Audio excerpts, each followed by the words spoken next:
नमस्कार,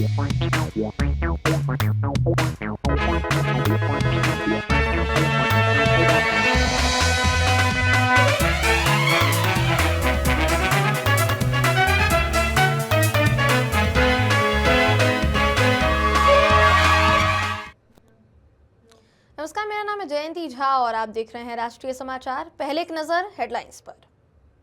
आमोद तालुका बना गुजरात का शैक्षिक मॉडल, सरकारी स्कूलों ने निजी संस्थानों को पछाड़ा। पटना में पुलिस और अपराधियों के बीच मुठभेड़, वांछित बदमाश गोली लगने के बाद गिरफ्तार। चुनाव के 1 महीने बाद भी तेजस्वी यादव गायब, आरजेडी जेडीयू नेताओं के बयान से बड़ी सियासी गर्मी। दिल्ली ब्लास्ट कनेक्शन, हजारीबाग में एनआईए की बड़ी छापेमारी, सीआरपीएफ भी मौके पर मौजूद। विधायक सावित्री देवी के औचक निरीक्षण में सीएचसी सोनो की पोल खुली, प्रसूताओं को न कंबल न बेडशीट।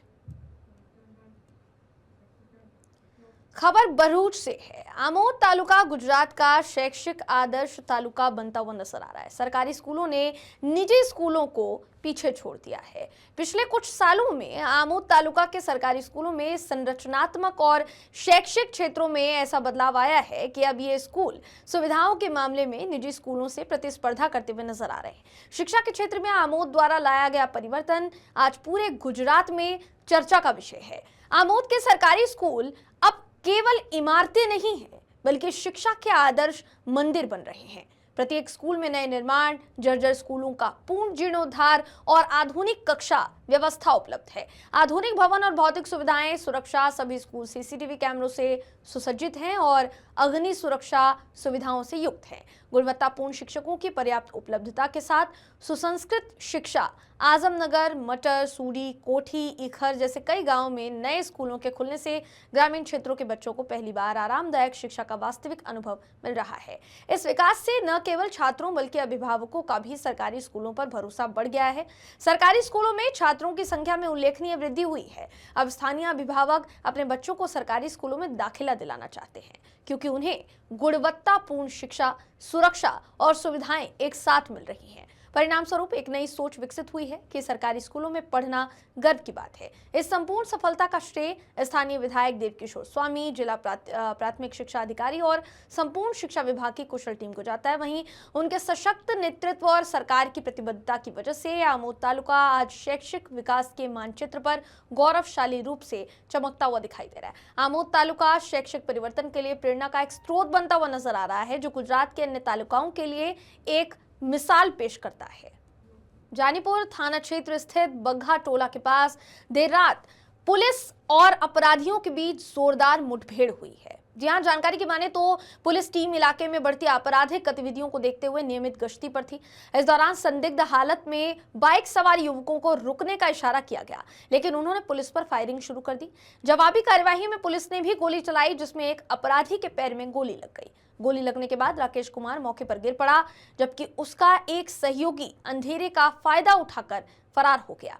पुलिस टीम ने घायल अपराधी को तुरंत पकड़कर इलाज के लिए नजदीकी अस्पताल में भर्ती कराया है, जहां उसकी स्थिति है वो बताई जा रही है। पुलिस ने घटनास्थल से एक देसी कट्टा, कारतूस और एक बाइक बरामद की है। प्रारंभिक पूछताछ की माने तो राकेश कुमार कई आपराधिक मामलों में वांछित रहा है और पुलिस काफी समय से उसकी तलाश भी कर रही थी।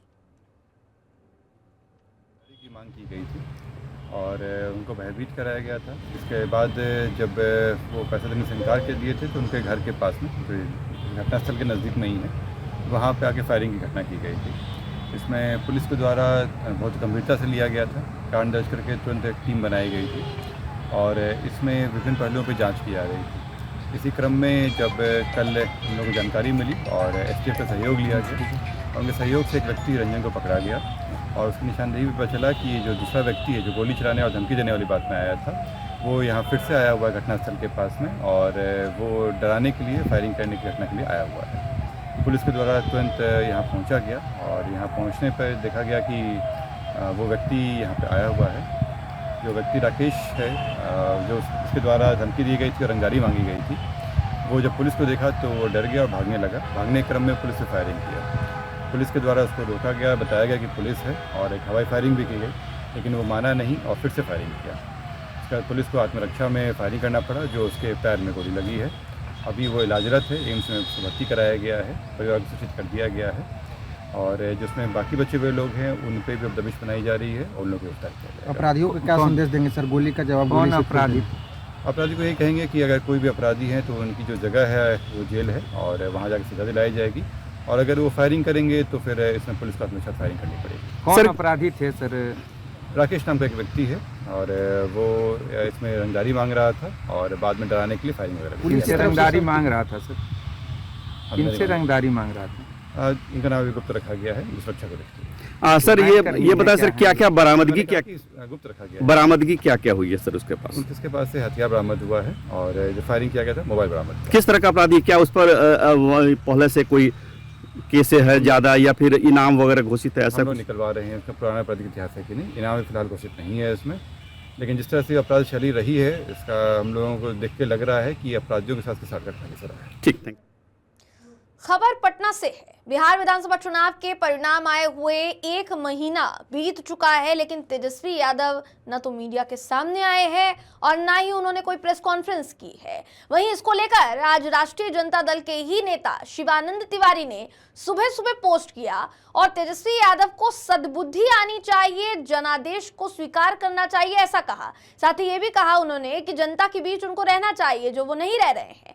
इसको लेकर जनता दल यूनाइटेड के विधान परिषद सदस्य और पूर्व मंत्री भगवान सिंह कुशवाहा ने कहा कि तेजस्वी यादव लाज से कुछ नहीं कह रहे हैं, मतलब उनको शर्म आ रही है। जहां तक बात रही शिवानंद तिवारी की, तो शिवानंद तिवारी राष्ट्रीय जनता दल के वरिष्ठ नेता हैं, वो जो बोल रहे हैं वो ठीक ही कह रहे हैं। तेजस्वी यादव को विदेश घूमने की बजाय जनता के बीच घूमना चाहिए। वहीं नीतीश कुमार के बेटे को राजनीति में आने पर उन्होंने कहा कि यह निर्णय निशांत कुमार को लेना है, लेकिन वो आएंगे तो हम स्वागत करेंगे, मगर नीतीश कुमार ऐसा नहीं चाहेंगे। बिहार विधानसभा चुनाव के परिणाम आए हुए 1 महीने बीतने जा रहा है, लेकिन अभी तक तेजस्वी यादव जो हैं न तो मीडिया के सामने आए हैं और न ही कोई उन्होंने बयान दिया है कि किस प्रकार जो है उनकी हार हुई है। बता दें कि अब उनके पार्टी के अंदर जो वरिष्ठ नेता हैं वो खुलकर सामने आ गए हैं। शिवानंद तिवारी का बयान आया है कि तेजस्वी को सद्बुद्धि आनी चाहिए। पहले जब विधानसभा का शीतकालीन सत्र चल रहा था, शीतकालीन सत्र के दौरान भी तेजस्वी यादव गायब रहे। 2 दिन सदन में जरूर देखे, लेकिन तीसरे दिन गायब रहे। मेरे साथ जदयू के नेता और पूर्व मंत्री भगवान सिंह कुशवाहा जी हैं। तेजस्वी यादव 1 महीने चुनाव के परिणाम आए हुए बीत चुके, लेकिन तेजस्वी यादव अभी तक मीडिया के सामने लजाए हुए हैं। चूंकि उन्होंने घोषणा किया था ना कि 18 तारीख को ओथ लेंगे, तो 18 तारीख को तो थे ही नहीं बिहार में, मैंडेट नहीं आई, ओथ नहीं लिया, तो लजाए हुए थे, चले गए थे विदेश घूमने के लिए। अब उनके ही पार्टी के नेता उनको करें कि अभी उनको सोच समझ। बाबा पुराने पार्टी के नेता है, अनुभवी है, हमारे जिला के रहने वाले हैं, भोजपुरे के, हम जानते हैं। तो उन्होंने कोई गलत बात नहीं बोले हैं। उन्होंने कहा कि सीख लेना चाहिए, अपने आप में पहले समीक्षा कर लीजिए, कहाँ थे कहाँ चले आए। तो उनका पार्टी का अंदरूनी मामला है, लेकिन उनका जो बयान आया है शिवानंद तिवारी जी का, साधा हुआ बयान है, सोच समझ करके बोले हो, बेहोश में नहीं बोले, होश में आकर के बोले। जब सदन चल रहा था, सदन के दौरान भी तेजस्वी यादव गायब थे। उनसे पूछिए कि जनता ने आपको भेजा है, विरोधी दल के नेता चुना है, तो लोकतंत्र में सदन में विरोधी दल भी सरकार के अंग माने जाते हैं, तो आपको हाउस में न रहना चाहिए। तो कहाँ भाग के चले गए थे हनीमून बनाने, या शादी के सालगिरह मनाने चले गए थे? शादी प्रधान है कि जनता प्रधान है? बिहार की 14 करोड़ की आबादी है और आपके क्षेत्र के लोगों ने, बिहार के लोगों ने आपको विरोधी दल का नेता बनाया है, तो आपकी जिम्मेदारी बनती है ना, हर कोई के कंधे पर जिम्मेदारी है। तो कि तो परिवार को देखिए ना, तो सरकार को देखिए या पार्टी को देखिए। जैसे लोकसभा में चुनाव सुधार पे चर्चा चल रहा था, कल राहुल गांधी SIR के मुद्दे पर फिर से वो अड़ी खड़ा। राहुल गांधी के कोई मुद्दा उद्दा नहीं है, SIR है दुनिया जहान। मुद्दा आधारित आंदोलन करना चाहिए। 14 तारीख को दिल्ली में लोग करने जा रहे हैं बड़े। तो क्या हो जाएगा? रोड पर कानून बनता है कि हाउस में कानून बनता है? हाउसवा में लोग क्या कर रहे हैं, बैठे हैं, बोलना ना चाहिए। अब विपक्ष के पास कोई मुद्दा नहीं है। जैसे कहा विधानसभा चुनाव के परिणाम आए 1 महीना बीत चुका, लेकिन अभी कांग्रेस के अंदर जो 6 विधायक हैं, अभी विधायक दल का नेता भी नहीं चुना गया है, कैसे देखते हैं? भाई उनका दल का नहीं हिसाब किताब है, उसमें हम क्या कर सकते हैं। क्या उनके दल के विधायक आपके लोग के संपर्क में? ना, हम लोग का संपर्क में नहीं है, फालतू की बात है। हम लोग को कोई घट रहा है, हम लोग को सरकार चलाने में घटेगा एमएलए तब ना हम लोग बुलाएंगे कि आइए। तो ढेर पार्टी के लोग आना चाहते हैं तो नाती बनिएगा, जो है उसको संभाल करके रखिए। नीतीश जी के बेटे को फिर से राजनीति में लाने के लिए चर्चा हो रही है कि यदि नीतीश जी उसकी को इच्छा उनके होगी तो ना हम रोक सकते हैं ना आप रोक सकते हैं। यदि वो राजनीति में इंटरेस्टेड है और दल में आना चाहते हैं तो मेरी सहमति है, लेकिन हमको नहीं लगता कि नीतीश जी हरी झंडी दिखाएंगे। परिवारवाद के खिलाफ ना, बहुत कई मामले, यही तो नीतीश कुमार के पास पूंजी है। ना खेत है, ना बाजार है, ना फैक्ट्री है, ना रुपया, ना पैसा है। ईमानदारी है, परिवारवाद है, सांप्रदायिक शक्तियों के खिलाफ लड़ने का इतिहास उनका रहा है। सद्भावना बना रहे, इसके खिलाफ लड़ने का है उनका। तो यही तो उनकी पूंजी है भाई, इसलिए हमको नहीं लगता है। लेकिन हालांकि हम लोग की इच्छा है, जुआ है, आवे तो क्या दिक्कत है। लिए थे जदयू के नेता और पूर्व मंत्री भगवान सिंह कुशवाहा साफ तौर पे कहते नजर आ रहे हैं कि अगर निशांत की इच्छा है तो राजनीति में आए, उनका स्वागत हम लोग करते हैं। लेकिन नीतीश कुमार जो है अपनी पूरी तरीके से सिद्धांतों पर बने रहते हैं कि उनको जो सिद्धांतों से जो है वो कभी समझौता नहीं किए। परिवारवाद पर जो उनका आरोप कभी नहीं लगा, वो हम नहीं चाहते हैं कि नीतीश कुमार जो है अपने जो समय के रहते हुए जो है कोई बड़े निर्णय लेंगे। सहयोगी गांधी के साथ विवेक रंजन, राष्ट्रीय समाचार, पटना। हजारीबाग में दिल्ली और रांची की एनआईए टीम के द्वारा छापेमारी की जा रही है। हजारीबाग का ये मामला दिल्ली ब्लास्ट से जोड़कर देखा जा रहा है। फिलहाल पुलिस कुछ भी बताने से इनकार कर रही है, मगर सीआरपीएफ और दिल्ली की टीम मौके पर मौजूद रही। जितनी जानकारी सामने आई है, ये भी बताया जा रहा है कि शक है कि दिल्ली पुलिस और एनआईए के द्वारा ये छापेमारी की जा रही है और इसके जो तार हैं वो सीधे सीधे दिल्ली में लाल किले के पास जो ब्लास्ट हुआ था उससे जोड़कर देखे जा रहे हैं। उसमें कुछ संदिग्ध आतंकवादी गतिविधियों को फिलहाल जांच किया जा रहा है कि क्या यहां पर भी ऐसी कुछ संदिग्ध आतंकवादी गतिविधियां हो रही है। अब इसी मामले पर जांच में क्या कुछ सामने आता है ये देखने वाली बात होगी। मगर एक जानकारी और है कि ये जो छापेमारी है ये साफी जमा अहमद मास्टर के घर पर हो रही है। जितनी जानकारी अभी तक सामने आई है वो राष्ट्रीय समाचार आप तक पहुंचाने की कोशिश कर रहा है। आगे भी इस मामले से जुड़ी कोई भी अपडेट आती है तो राष्ट्रीय समाचार सबसे पहले वो आप तक पहुंचाएगा। मगर फिलहाल आपको बता दें कि ये जो पूरा मामला है दिल्ली ब्लास्ट से जोड़कर देखा जा रहा है। दिल्ली में लाल किले के पास जो ब्लास्ट हुआ जिसमें कई लोग हताहत हुए, कई लोग को नुकसान पहुंचा है और बड़ी आतंकवादी जो गतिविधि थी वो हुई, जिसके बाद पूरे मामले को अंजाम दिया गया। अब उसी से जोड़कर ये तार देखे जा रहे हैं कि हजारीबाग में फिलहाल एनआईए की बड़ी छापेमारी की गई है। नई दिल्ली के पंचशील भवन में लोजपा रामविलास के राष्ट्रीय अध्यक्ष सह केंद्रीय मंत्री चिराग पासवान से मुलाकात की गई। बिहार के विकास को लेकर यह भी कहा गया कि लंबे समय तक सकारात्मक और उपयोगी बातचीत हुई है। लोक स्वास्थ्य अभियंत्रण विभाग के तहत महुआ, हाजीपुर और पूरे प्रदेश में चल रहे कामों को और मजबूत करने पर इस पूरी बैठक में खास चर्चा हुई। आपकी जानकारी के लिए बता दें कि जमुई लोकसभा से सांसद सह बिहार प्रभारी अरुण भारती और खगड़िया लोकसभा से सांसद राजेश वर्मा से चिराग पासवान की मुलाकात हुई।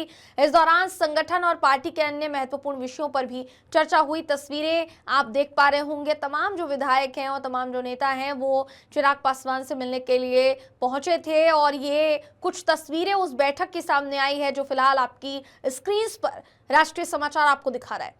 जी, ये तो तस्वीरें सामने आई है जिसमें चिराग पासवान की पार्टी के कई विधायक जो हैं वो मौजूद थे, अरुण भारती मौजूद रहे और उन्हीं से मुलाकात की चिराग पासवान ने। कई विषयों पर चर्चा हुई है।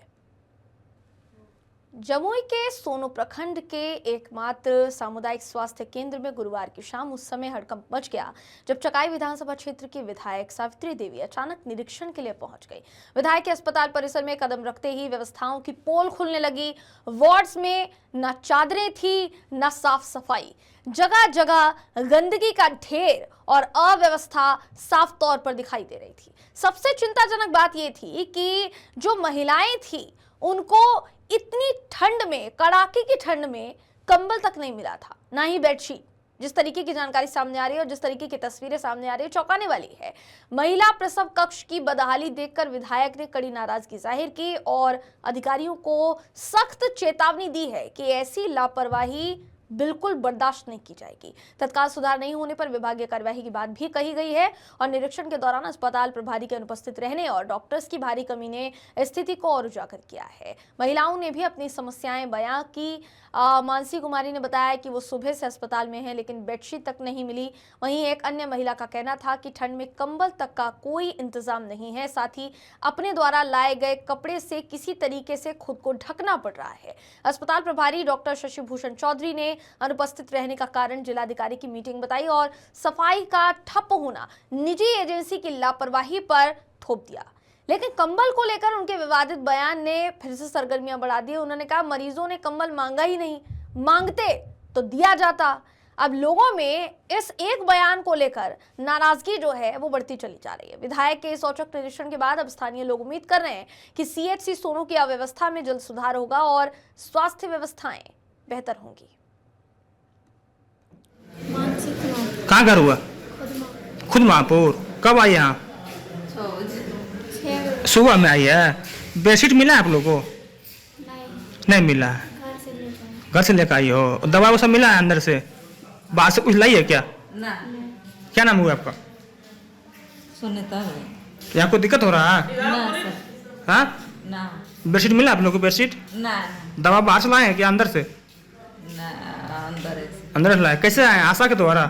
हाँ। कहाँ आशा? यहीं साथ में है? ना, साथ में नहीं। कब आई है? 6 बजे। सही है सब कुछ? इलाज चल रहा बढ़िया से? हाँ। मैंने हॉस्पिटल का व्यवस्था एकदम चरमरा। सीओ साहब कहीं सफाई नहीं, न बेडशीट। हाँ, सीओ साहब कहाँ? सीओ साहब ठीक नहीं है। अभी तो सामने में बोले हैं कि अलमारी में बंद है, क्या है नहीं है। अब वो देंगे मरीज को तबे ना। सर आप निरीक्षण किए, डॉक्टरों की सूची रोस्टर चेक करने दिए यहाँ का अस्पताल के जो भी कर्मी थे? हाँ, उसमें दिए हैं तो उसमें दवा कौन सी दवा? नहीं, वो जो रजिस्टर दिया गया ना, बताया गया कि वो रजिस्टर बंद है। प्रभारी महोदय गोदरेज में बंद करके चले गए हैं। मैनेजर जो है इसीलिए वो नहीं उपलब्ध करा पाए। कई पेशेंट बेड पर है, बेडशीट नहीं था। इस बारे में क्या कहना चाहेंगे? सर, जो सरकार की जो कुव्यवस्था यहाँ नज़र आई, अस्पताल में जो है ना बेडशीट है न है। यहाँ पे सरकार के तरफ से प्रखंड विकास पदाधिकारी भी मौजूद हैं, सीओ भी मौजूद हैं। ये सारे लोग यहाँ पर हैं। इन लोग भी देखे हैं कि क्या गंदगी बहुत है। हॉस्पिटल में विधि व्यवस्था है एकदम ख़त्म है। यहाँ पर किसी प्रकार का व्यवस्था नाम का कोई चीज़ नहीं है इस अस्पताल में। और माननीय विधायिका महोदया जो है सरकार को अवगत कराएंगे। माननीय विभागीय मंत्री मंगल पांडे जी हैं, उनको यहाँ के बारे में अवगत कराया जाएगा और इस व्यवस्था में जो दोषी होंगे उन पर कार्रवाई होगी। समस्तीपुर में भाकपा माले ने अतिक्रमण उजाड़ने से पहले फुटपाथी दुकानदार, झुग्गी झोपड़ी, जितने भी यहाँ रहने वाले लोग थे उनकी वैकल्पिक व्यवस्था करने, साथ ही बाजार क्षेत्र से सभी सड़कों की मापी कराकर पक्का निर्माण भी हटाने और उसी के साथ साथ स्टैंड बनाना, मोतीपुर बाईपास समेत जितने भी क्षेत्र हैं वहाँ की जितनी भी सड़कें हैं वो जर्जर हो गई है। बाकी की जितनी भी व्यवस्थाएं हैं उनको सुचारू रूप से देखना है। इन सबके लिए होल्डिंग रजिस्ट्रेशन करने, खेती की ज़मीन को टैक्स फ्री करने और आदि मांगों को लेकर सैकड़ों कार्यकर्ताओं ने नगर परिषद कार्यालय पर जमकर प्रदर्शन किया। इस दौरान माले कार्यकर्ता जोर जोर से मांगों से संबंधित नारे लगाते हुए दिखाई दे रहे थे। भाकपा माले प्रखंड सचिव सुरेंद्र प्रसाद सिंह ने कहा कि नगर प्रशासन पर पक्षपातपूर्ण तरीके से अतिक्रमण हटाने का आरोप लगाया गया है। उन्होंने कहा कि फुटपाथी दुकानदार, झुग्गी झोपड़ वासियों को उजाड़ दिया जाता है, लेकिन सड़क की जमीन पर बने पक्का मकान, दुकान ये सारी चीजें नहीं हटाई जाती। अतिक्रमण हटाने के दौरान गरीबों से पुलिस प्रशासन अमानवीय तरीके से पेश आती है, जबकि रसूखदार और दबंगों को सरेआम पुलिस प्रशासन का संरक्षण प्राप्त रहता है। उन्होंने ये भी कहा कि अगर पक्का निर्माण इसको बुलडोज नहीं किया जाता तो आंदोलन तेज किया जाएगा। वहीं ये भी कहा गया कि फुटपाथ जोन घोषित करने, जगह चिन्हित कर उजाड़ने से पहले जितने भी दुकानदार हैं, जितने भी लोग झोपड़ी में रह रहे हैं, झुग्गी झोपड़ियों में रह रहे हैं, उनके पुनर्वास कराने की गारंटी जो है वो दी जाए, वो जो मांगे हैं उनको पूरा किया जाए, तभी आंदोलन शांत होगा। हटाया जा रहा है। यहाँ प्रशासन नौटंकी कर रही है। ताजपुर में आप देख लीजिए, रिक्शा वाले, ठेला वाले, अंडा बेचने वाले, टिकली सेलूर बेचने वाले, बोरा बिछाने वाले, चटैया बिछाने वाले को खदेड़ करके बुलडोजर के डर से लाठी डंडा से भगा दिया जाता है। लेकिन उन लोगों की हिम्मत कोई है? इनकी हिम्मत है तो बतावे। इससे पहले कभी भी और आज भी ताजपुर का सबसे बड़ा जाम लगने वाला नीम चौक है। अट्टालिका बना हुआ है, खाली नहीं हुआ। गोला रोड की 20 फीट से ज़्यादा चौड़ी सड़क है, 8 फीट नहीं बचा है, आज तक खाली नहीं हुआ। और बात हटा दीजिए, थाना के पुरवारी रोड में वो भी चौक को लोग कब्जा करके रखा हुआ है। इन लोगों को वहाँ जाने की हिम्मत नहीं है, गरीबों को उजाड़ने की हिम्मत रह गई है। वहाँ नहीं जाएंगे, वो भाजपा वाले लोग हैं। वहाँ जाएंगे तो इनको भी भाजपा वाले सिखाने का काम करेंगे। इसीलिए यहाँ नौटंकी हो रहा है। यहाँ अतिक्रमण नहीं हट रहा है। अतिक्रमण हटाने के नाम पर नौटंकी हो रही है और इसीलिए भाजपा वाले इनका विरोध कर रही है कि वास्तव में अतिक्रमण हटाना है तो दलित गरीब को जो ठेला रिक्शा खोमचा को हटाते हैं, पक्का मकान भी हटाइए, भाजपा वाले को भी हटाइए, जनता दलियों वाले का जो कब्जा है उसको भी हटाइए, सब लोगों को हटाइए, लेकिन उन लोगों को हटाने की हिम्मत नहीं। जामनगर के इंद्रप्रस्थ कॉम्प्लेक्स में लिफ्ट रिपेयर के दौरान एक दुखद हादसा हुआ है, जिसमें 21 साल के नवाज हनीफ भाई सोरठिया की मौके पर मौत हो गई। बताया जा रहा है कि नवाज लिफ्ट की मरम्मत का काम कर रहा था। इसी दौरान लिफ्ट का एक बोल्ट अचानक खुल गया और लिफ्ट अचानक नीचे गिर गई। इस हादसे में नवाज गंभीर रूप से घायल हो गया। मौके पर मौजूद लोगों ने तुरंत 108 नंबर की एम्बुलेंस को सूचित किया और उसे सरकारी हॉस्पिटल ले जाया गया, जहां चिकित्सकों ने उसे तुरंत उपचार देना शुरू किया। हालांकि सभी प्रयासों के बावजूद नवाज को बचाया नहीं जा सका और उसकी मौत हो गई। इस घटना ने सोरठिया परिवार पर गहरा दुख और शोक का माहौल छाकर रख दिया है। हादसे की सूचना मिलने के बाद स्थानीय प्रशासन और पुलिस टीम ने घटनास्थल का निरीक्षण किया, जांच शुरू कर दी गई है। वहीं हादसे के कारणों का पता लगाया जा रहा है और भविष्य में इस तरीके की किसी भी घटना को अंजाम न दिया जा सके या ऐसी घटनाएं न घटे, इसको रोकने के लिए जरूरी कदम उठाए जा रहे हैं।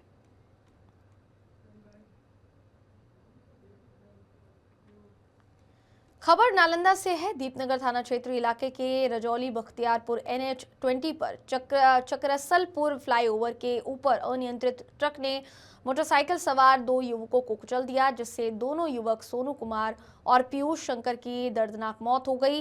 घटना के संबंध में परिजनों ने बताया कि दोनों युवक कलेक्शन करने के लिए पावापुर गए थे। कलेक्शन करने के बाद दोनों पावापुरी से बिहार शरीफ अपने घर लौट रहे थे। तभी चक्रसलपुर फ्लाईओवर DTO कार्यालय के पास विपरीत दिशा से आ रही ट्रक ने जोरदार टक्कर मार दी। टक्कर इतनी जोरदार थी कि मोटरसाइकिल के परखच्चे उड़ गए। घटना की जानकारी मिलने पर दीपनगर थाना अध्यक्ष राजमणि ने दोनों शवों को कब्जे में लेकर पोस्टमार्टम के लिए मॉडल अस्पताल बिहार शरीफ भेज दिया है। वहीं इस घटना के बाद पूरे इलाके में सन्नाटा पसर गया है। भाई पीयूष शंकर और उनके मित्र सानू कुमार दोनों पावापुरी से बिहार शरीफ की ओर कलेक्शन करके आ रहे थे। तभी एक ट्रक ने उन दोनों को बहुत ही गंभीर टक्कर मारा है, जिस टक्कर में दोनों की स्पॉट पर ही मौत हो गई। और प्रशासन द्वारा यह बताया गया है कि प्रशासन नीचे थी फ्लाईओवर के नीचे, जो कि वो उनकी एक्सीडेंट हुई है चक्रसलपुर रोड में NH20 फ्लाईओवर के ऊपर। प्रशासन पहुंची तो प्रशासन को करीब 20 मिनट लगा वहां पे पहुंचने में। तो फिर प्रशासन ने लेके आया दोनों को सदर अस्पताल, जहां पता लगा कि दोनों मित्र घोषित कर दिए गए हैं सदर अस्पताल में। कितने लोग थे? 2 लोग थे। कौन हुआ आप उनके? मैं उनका चचेरा भाई हुआ, बड़ा भाई हुआ, प्रतीक राज नाम हुआ हमारा। पावापुरी गए थे कलेक्शन में और वहीं से लौट रहे थे। कहाँ पर घटना घटा है? ये घटना घटा आपका ये DTO ऑफिस के ऊपर जो फ्लाईओवर है ना, बस वहीं पे। आप लोगों को सूचना कैसे प्राप्त हुआ? हम लोग को सूचना जब हम लेट हुआ तो हम जो है फ़ोन किए अपने बच्चे को मोबाइल पर, तो उधर से थाना अध्यक्ष बोले कि आपका बच्चा जो है एक्सीडेंट कर गया है और आप जो है तुरंत सदर अस्पताल पहुँचे। क्या नाम हुआ आपका? हमारा बच्चा का नाम था सानू कुमार और उसके साथ एक और दोस्त था, उसका नाम था पीयूष। कहाँ के रहने वाले थे दोनों? एक तो पिछली खंडक पर के थे और एक थे मथुरिया मोहल्ला के। वक्त है एक छोटे से ब्रेक का। देश और दुनिया की तमाम खबरों के लिए देखते रहिए राष्ट्रीय समाचार।